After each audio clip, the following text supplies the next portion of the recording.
হাতি ইন্ডিয়া মাইলা তাই রাস্তি দেখে কতটা ইন্ডিয়া মাই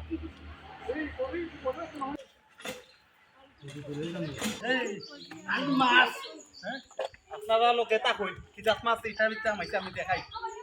এটা কেরাটা অন্য ন খালি কইছি ধৈর্য ধইরা থাকুন লোকাল মাছ দেখবা কইছে ভিতরে কি জাত মাছ আমাইছে খালি মাগুর আর ইঙ্গি খালি মাগুর মাছ আর ইঙ্গি মাছ ক্যামেরার ভিতরে মাগুর মাছ আর ইঙ্গি মাছ আপনারা লোকে তা কই আও আপন লই আও দাও কুত্তা দাও ও টাকা দিতে আনো ওয়া টাকা দিতে আনো ইয়া ক্যারেট আনো ক্যারেট ক্যারেট আনো আনো তো আনো দেখরা আপনারা আসলে কন্ট্রোলের বাইরে যাবে প্রচুর মাছ আমাইছে এটা প্রচুর মাছ ওই দেখো মাছ দেখাও মাছ দেখাও ওই তো খালি মাগুর দাতা দোসাই আছে মাগুর